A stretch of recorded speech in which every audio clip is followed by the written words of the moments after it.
மகாபாரதத்துல 2 பர்வங்களை நம்ம வெற்றிகரமா முடிச்சு அதுக்கப்புறம் ஒரு மிகப்பெரிய பிரேக் எடுத்துட்டோம். என்னோட சில பல பர்சனல் இஷ்யூஸ்னால என்னால அடுத்து வீடியோஸை போடவே முடியல. பட் இனிமே அந்த மாதிரி ஒரு பிரச்சனை நடக்கவே நடக்காது. வெறும்னா நம்ம போனதை சீசன் 1 வச்சுப்போம். இனிமே சீசன் 2 வரிசையா அடுத்தடுத்த எபிசோட்ஸ் அடுத்தடுத்த பர்வங்கள் அப்படின்னு வரிசையா நம்ம கதைகளா நம்ம போக தான் போறோம். அதனால முதல்ல மன்னிச்சிடுங்க வீடியோ போடாம இருந்ததுக்கு. இனிமே கண்டிப்பா வீடியோ போடப்படும் அப்படின்றதுக்கு நான் உத்தரவாதம் கொடுக்குறேன். சரி, இப்போ கடைசி நம்ம கதையை எங்க விட்டோம் அப்படின்னா, சூதாட்டத்துல யுதிஷ்டன் தன்னோட செல்வம், நாடு, தம்பிங்க, மனைவி அப்படின்னு எல்லாரையும் இழந்தான். கர்ணன், துரியோதனன், துச்சாதனன் எல்லாருமே சேர்ந்து திரௌபதியை அவமானப்படுத்தினாங்க. கோவப்பட்ட பாண்டவர்கள் அவங்கள கொல்றதா சபதமிட, அதை பார்த்து பயந்த துரியோதனாதிகளோட அப்பா திருதராஷ்டிரன் பாண்டவர்கள் தோத்ததையெல்லாம் திரும்ப அவங்களுக்கே கொடுத்து இந்திரபிரஸ்தம் அனுப்பி வச்சாரு. ஆனா இதெல்லாம் ஏத்துக்க முடியாத துரியோதனாதிகளும் சகுனியும் திரும்ப பாண்டவர்களை சூதாட்டத்துக்கு இழுக்க, அது காலத்தோட கட்டாயமா நினைச்ச யுதிஷ்டன் திரும்பவும் விளையாடுறதுக்கு ஒத்துக்கிட்டான். ஆனா திரும்பவும் தோத்தான். அதோட விளைவா தன்னோட சொத்துக்கள் எல்லாத்தையும் இழந்து இப்போ வனவாசத்துக்கு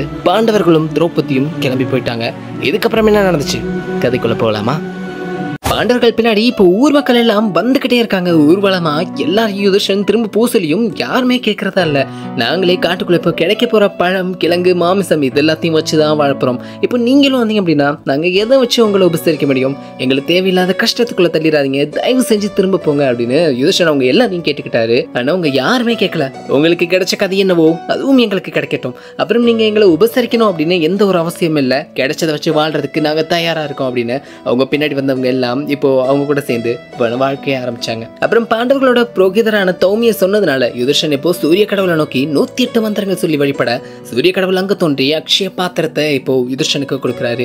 ஆமா, முதல்ல புரோகிதர்னா என்ன? ஹிதம் அப்படின்னா நன்மை தர விஷயம் அப்படின்னு பொருள். புரோகிதர் அப்படின்னா விஷயத்த, அந்த நன்மை தர விஷயத்த முன்னாடியே சொல்றவர் அப்படின்னு பொருள். அப்படிப்பட்ட ஒரு புரோகிதர் தான் இந்த தௌமியர். பாண்டவர்கள் திரௌபதி கூட எப்பயுமே இருக்கிறவர். இந்த அக்ஷய பாத்திரத்தை யுதிஷ்டன் திரௌபதி கிட்ட கொடுக்குறாரு. அவங்க இந்த அக்ஷய பாத்திரத்துல இருந்து சாப்பாடு எடுத்து அங்க இருக்க எல்லாருக்கும் சாப்பாடு போடுறாங்க. அவங்க எல்லாரும் சாப்பிட்றாங்க.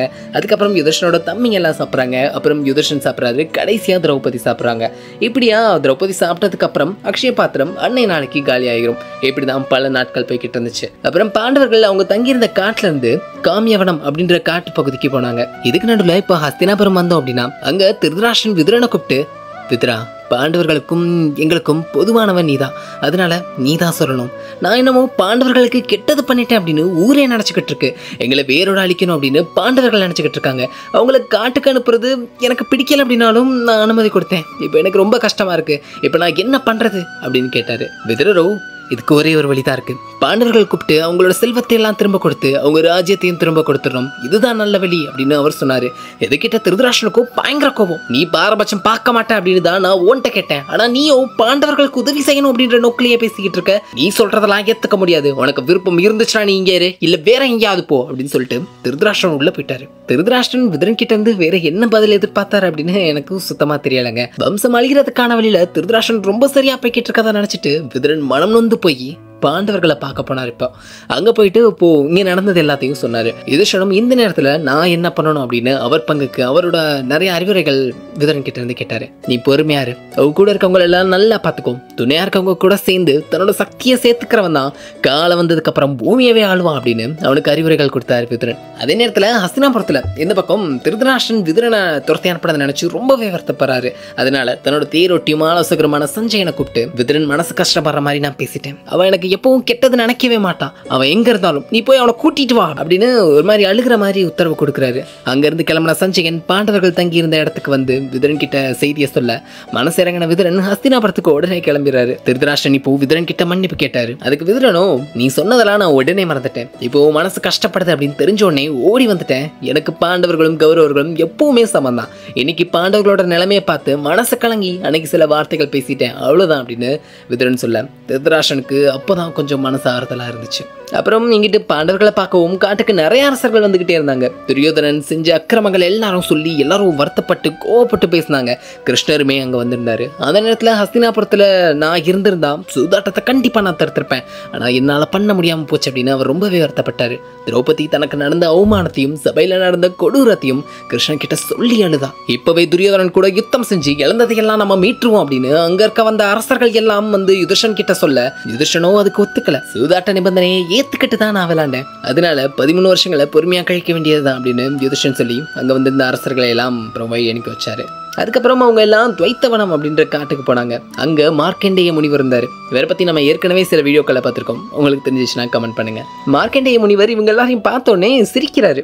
உடனே யுதிஷ்டனோ, நாங்களே இங்க மனம் நொந்து போயிருக்கோம், எங்களை பார்த்து எதுக்கு சிரிக்கிறீங்க அப்படின்னு யுதிஷ்டன் கேட்க மார்க்கண்டேய சொன்னாரு, சிரிக்கவும் இல்லை சந்தோஷப்படவும் இல்லை, ஆனா உங்க நிலைமையை பார்த்த உடனே தசரத மைந்தன் ஸ்ரீராமனோட ஞாபகம் தான் எனக்கு வந்துச்சு. தாமேல எந்த தப்பு இல்லைனாலும் தன்னோட அப்பாவோட கட்டளையை ஏத்துக்கிட்டு காட்டுல போய் வாழ்ந்த தர்மத்தை நிலைநாட்டுனா அவனுக்கே அந்த கதை அப்படின்னா மற்றவங்க எல்லாம் பத்தி நம்ம எதுக்கு கேட்டுக்கிட்டு.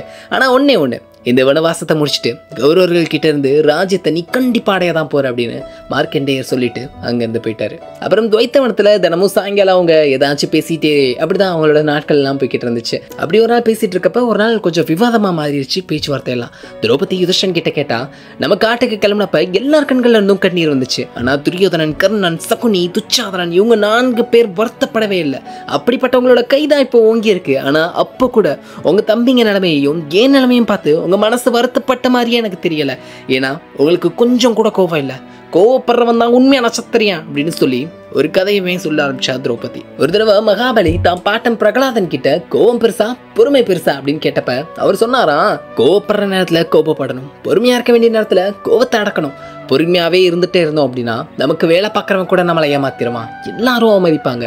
அதனால சில இடங்கள்ல கோவம் இருக்கிற இடத்துல தான் மரியாதை இருக்கும். உதாரணத்துக்கு சொல்ல போனோம் அப்படின்னா, பாம்பு நம்மளை கொத்தும், அந்த பாம்பு கோவப்பட்டா நமக்கு ஆபத்து அப்படின்றதுனாலதான் அந்த பாம்பை நம்ம பூஜை பண்றோம். அதே மாதிரி கோவம் இருக்கவன் எல்லாரையும் விரோதிகள் ஆக்கிடுறான், எல்லாத்தையும் இழக்கிறான். அதனால ரெண்டுமே இருக்கணும், ஆனா அளவா இருக்கணும். ஆனா நம்ம விஷயத்துல துரியோதனாதிகள் வேணும்னே திரும்ப திரும்ப நமக்கு தீமைகள் செஞ்சுட்டே இருக்காங்க.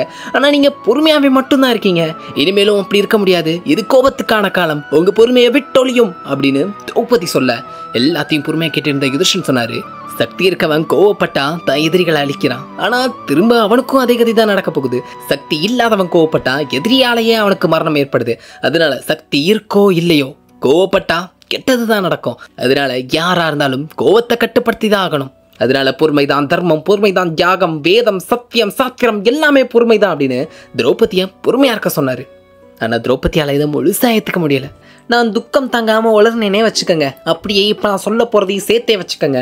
ஒரு மனுஷனுக்கு செயல் எப்பவுமே முக்கியம். ஒரு உழவன் பூமியை உழுது விதை விதைக்கிறது செயல், அதுக்கப்புறம் மழை பெய்யறது இறைவன் செயல். ஆனா முதல்ல மனுஷன் அவனோட முயற்சியை பண்ணணும். எதுவுமே பண்ணாம தெய்வம் பார்த்துக்கும் அப்படின்றதா அவன் அழிஞ்சுதான் போவான். அதனால பொறுமையை விடுங்க, செயல்ல இறங்குவோம் அப்படின்னு சொல்றா திரௌபதி. ஆக்சுவலா இப்போ எங்களோட மைண்ட் செட்லாம் என்ன இருக்குன்னா, போர் செய்யணும், போய் போர் செஞ்சு இப்போவே போர் செஞ்சு நம்ம இழந்ததெல்லாம் மீட்டுட்டு வருவோம் அப்படின்றதுக்கு தான் திரௌபதி முயற்சி பண்ணுறான். ஆனால் யுதிஷ்டன் அவரோட முடிவுலேருந்து மாறவே இல்லை. திரௌபதி இப்படி பேசினதுக்கப்புறம் பீமனுமே கோபத்தோட பேசினான், அண்ணா சபதத்தை காப்பாத்துறேன் அப்படின்னு ஒரு சின்ன தர்மத்தை கையில் நீங்கள் வச்சுக்கிட்டு இப்படி எல்லாத்துக்கும் மூலமான ராஜ்யத்தையே இழந்துட்டீங்க.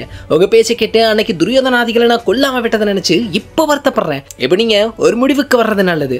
ஒன்று ராஜ்யத்தை பெற முயற்சி பண்ணுவோம், இல்லை உங்களுக்கு மோட்சம் தான் வேணும் அப்படின்னா தவம் பண்ண ஆரம்பிங்க. இப்போவே நம்ம கூட சேர்ந்து யுத்தம் செய்யறதுக்கு நிறைய அரசர்கள் இருக்காங்க, ஏன் கிருஷ்ணரே நம்ம பக்கம் தான் இருக்காரு, அதனால நிச்சயமா நம்ம ஜெயிக்கலாம் அப்படின்னு பீமன் சொல்ல இப்போ யுதிஷ்டன் பேச ஆரம்பிக்கிறாரு. கோபத்தினால செய்யறது எல்லாம் கெட்டதை தான் தரும். நம்ம போர் செஞ்சா நமக்கு எதிராக இருக்க போறது யார் யாருன்னு முதல் யோசிச்சு பாருங்க. பீஷ்மர், துரோணர், கிருபர், கர்ணன், அஸ்வத்தாமன் இவங்களெல்லாம் வீழ்த்தாம நம்ம துரியோதனனை வீழ்த்த முடியாது. கர்ணன் ஒருத்தனை நினைச்சால எனக்கு இன்னமும் தூக்கம் வர மாட்டேங்குது. இதெல்லாம் யோசிக்காம நம்ம இறங்கக்கூடாது அப்படின்னு சொல்ல இப்போ அங்க வியாசர் வராரு. யுதிஷ்டா, நீ சொன்னதுதான் சரி, இந்திரன் கிட்ட போய் தேவாஸ்திரங்களை வாங்கிட்டு வர சொல்லி அர்ஜுனன் அனுப்பு, அவன் தவம் செய்யட்டும். அப்புறம் நீங்களும் ஒரு இடத்துல இருந்தா அழுப்பாதான் இருக்கும், இப்போ இங்க இருந்து காமியகவனத்துக்கு நீங்க போங்க அப்படின்னு சொல்லி அனுப்பி வைக்கிறாரு. இதுக்கப்புறம் காட்டுக்குள்ள இன்னும் நிறைய சுவாரஸ்யமான சம்பவங்கள்லாம் நடந்துச்சுங்க. பீமன் ஹனுமனை சந்திச்சாரு, அர்ஜுனன் சிவன் கூடயே சண்டை போட்டாரு. எல்லாத்தையும் நம்ம அடுத்தடுத்த எபிசோட்ல பார்ப்போம். தொடரும் மகாபாரதம்.